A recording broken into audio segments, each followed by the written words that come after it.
Maharashtra crime news आपली बातमीमध्ये स्वागत आहे।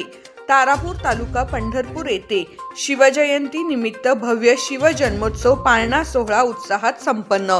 हिंदवी स्वराज्याचे संस्थापक रयतेचे राजे छत्रपती शिवाजी महाराज यांच्या जयंतीनिमित्त 18 फेब्रुवारी 2026 रोजी सायंकाळी भव्य शिवजन्मोत्सव पाळणा सोहळा उत्साहात पार पडला।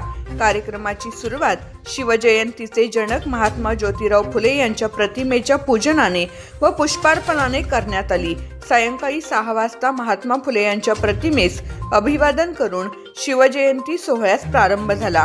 यानंतर शिवव्याख्याते कुमारी सृष्टी दादासाहेब जगताप तसेच इतर 5 शालेय विद्यार्थिनींनी छत्रपती शिवाजी महाराजांच्या कार्यावर प्रभावी व्याख्याने सादर केली। उपस्थितांनी टाळ्यांच्या कडकडाटात विद्यार्थिनींचे कौतुक केले। व्याख्यानानंतर सर्व विद्यार्थिनींचा सत्कार करण्यात आला। तसेच पंढरपूर शहराध्यक्ष संभाजी ब्रिगेड यांच्या वतीने शिवचरित्र ग्रंथांचे वाटप करण्यात आले। रात्री 8:15 मोठ्या जल्लोषात शिवपाळणा सोहळ्यास प्रारंभ करण्यात आला। ढोल ताशांच्या गजरात आणि जयघोषात वातावरण दुमदुमून गेले। या कार्यक्रमाचे सूत्रसंचालन ॲडव्होकेट प्रिया सुहास कदम यांनी प्रभावीपणे केले। दरम्यान 19 फेब्रुवारी रोजी सकाळी 10 वाजता शिवजयंती उत्साहात साजरी करण्यात आली।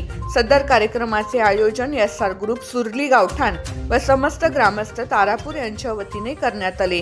तसेच शिवपाळणा सोहळ्याचे सौजन्य ॲडव्होकेट सुहास कदम व ॲडव्होकेट शक्ती माने यांचे होते।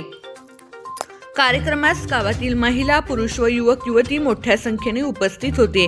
या कार्यक्रमास तारापूर गावचे सरपंच भारतीताई जगताप, कर्मयोगी शाळेतील माने मॅडम, वृषाली मारकड, वंदना देवकर, सारिकाताई नागनाथ देडगे, महादेव माने, मच्छिंद्र नायगुडे, प्रदीप कदम, सागर निर्मळसर, पिंटू मानेसर, नागनाथ देडगे, भूषण पवार, गणेश देडगे, विपुल पवार, चिंतन माने, पुरोगामी संघर्ष परिषदेचे अध्यक्ष उमेश वाघमारे, रणजित जगताप, भास्कर सौंदाणे, राजू देवकर, संजय जगताप आदी मान्यवर उपस्थित होते। शिवभक्तांच्या उत्स्फूर्त सहभागामुळे संपूर्ण परिसर जय शिवरायच्या घोषणाने दुमदुमून गेला।